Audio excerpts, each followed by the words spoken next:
Qu'est-ce que je pourrais dire qui n'a pas encore été dit? Rien d'inédit, à part que j'ai toujours de l'info dans mon ordi. Salade, tomate, oignon, l'actualité à la sauce samouraï. Bonjour la France d'en face, on se retrouve pour un nouveau numéro de Salade, tomate, oignon, l'actualité à la sauce samouraï. Hi. Salade, tomate, oignon, c'est quoi? C'est moi, Cyril, journaliste, qui commente l'actualité en se filmant avec son téléphone portable. Au rayon salade, en général, ce sont les mensonges, les inepties qu'on voit dans les médias. Au rayon tomate, c'est plutôt les choses qui me font honte ou qui font honte à la France. Au rayon oignon, c'est tout ce qui peut me faire pleurer de rire ou pleurer de tristesse. On commence tout de suite par la salade. Les élections présidentielles approchant, le lot de salade est particulièrement fort chez les politiques. Le champion toute catégorie pour le moment est Manuel Valls. Ancien Premier ministre depuis peu, il vient de lancer sa campagne à Évry. Et comme beaucoup l'ont remarqué, cette campagne ressemblait plus à une pub Benetton. En 2009, Manuel Valls voulait plus de blancos pour représenter l'image d'Evry. Et en 2016, il fait son discours avec, derrière lui, nombreux racisés, noirs, arabes, asiatiques, c'est ce que veut dire racisé, en gros.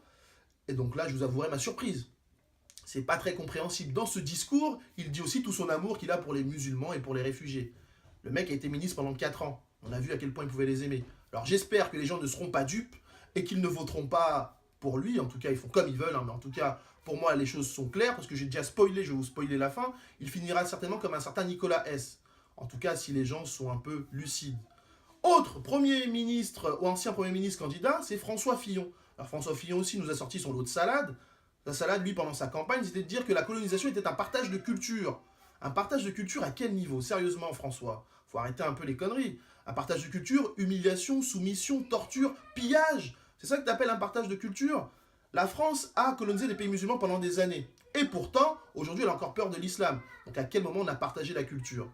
À côté de ça, certains me diront oui, mais c'est le passé, il faut passer à autre chose. Mais non, le passé est toujours présent. 14 pays africains ont une dette coloniale auprès de la France. 14, c'est beaucoup. Leur monnaie, le franc CFA, est stocké à la Banque de France. D'ailleurs, j'invite tout le monde à voir une vidéo qui est plutôt drôle et bien faite sur le sujet. C'est fait par La Barbe featuring Dikoche. Donc il explique bien tout ça, bien mieux que moi, et c'est beaucoup plus drôle. Donc je vous invite réellement à consulter cette vidéo. Autre mytho de François Fillon qu'il a pu sortir il y a quelques temps maintenant, c'était concernant la guerre d'indépendance, en tout cas du Cameroun durant les années coloniales. Pour lui, elle n'a pas existé. Et pourtant là, j'ai un livre qui s'appelle Cameroun, une guerre cachée aux origines de la France-Afrique, qui explique clairement et simplement ce qu'était donc cette guerre-là. Donc François Fillon, je t'invite à le lire, et j'en place une pour Ruben Oumniobe, Rest in Peace, qui est justement pour moi le vrai père fondateur de l'indépendance du Cameroun. Donc on en a fini avec la salade, on va passer tout de suite à la tomate. Et le rayon tomate, c'est l'affaire Adama Traoré, la suite.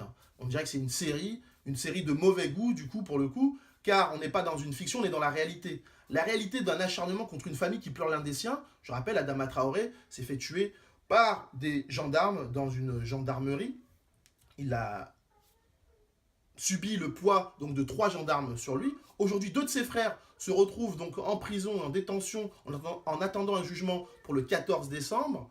Sa sœur, elle, se voit menacée d'une plainte pour diffamation par la maire de la ville de Beaumont-sur-Oise. Cette maire de Beaumont-sur-Oise, je le rappelle, a partagé sur sa page Facebook un article qui incitait les gens à s'armer, aux citoyens de s'armer pour venir en aide à la police. Donc on voit un peu le genre d'élu que c'est. C'est typiquement le genre de personnes qui disent après tout, ils l'ont bien cherché, ces noirs qui se font tuer comme des lapins par la police, que ce soit aux États-Unis et parfois même en France. Car en fait, là, cette année, un triste anniversaire, les 30 ans de la mort de Malik Oussekine, qui justement lui aussi s'est fait tuer par la police, des voltigeurs, on appelait ça à l'époque. Donc ce n'est pas récent, il y a 30 ans c'était Malik Oussekine, on est en 2016, c'est Adama Traoré. Pendant toutes ces années-là, il y a eu beaucoup de crimes policiers, il faut le dire, il faut justement s'en soucier, et j'espère qu'un jour, les médias en parleront un peu plus qu'ils n'en parlent aujourd'hui. On verra quand les miens passeront à la télé, on verra quand les miens seront radiofusés, on aura peut-être droit à un autre type d'infos moins formatées sur ce type de sujet. Et quand je dis les miens, je ne parle pas que de couleur de peau, je parle principalement de vision du monde. Ceux qui ne trouvent pas normal qu'un jeune meure dans un commissariat. Ceux qui ne trouvent pas, qui ne se cachent pas derrière l'excuse de mais pourquoi il court s'il n'a rien à se reprocher, on ne court pas quand on voit la police. Voilà, moi j'aimerais que dans les médias aujourd'hui, il y ait des journalistes ou des points de vue différents qui ne vont pas dans le sens du vent tel qu'on peut l'entendre actuellement. Et on passe maintenant à l'oignon qui sera un peu plus smiley.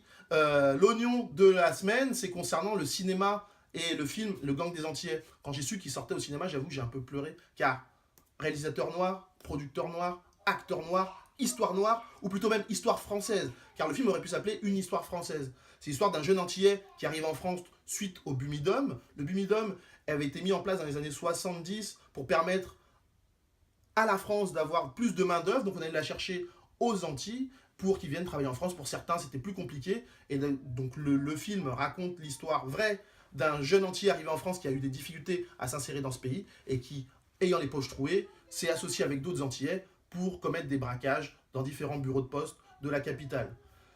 Donc, moi, ce film-là, j'incite vraiment tout le monde à aller le voir, car plus il y aura d'entrées, plus ça incitera les producteurs et les distributeurs à miser sur des histoires différentes, avec un casting différent, un casting coloré. Et donc, vraiment, il faut le faire comme dans la même optique, il y a le film aussi La Fine Équipe, avec, pareil, un casting à majorité noire.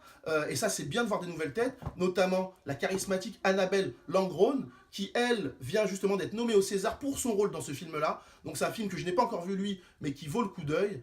Donc, j'espère que ça vous a incité ou ça vous donne envie d'aller voir ces films-là, car, je le rappelle, le monde de demain, quoi qu'il advienne, nous appartient. La puissance est dans nos mains, ne l'oublions pas.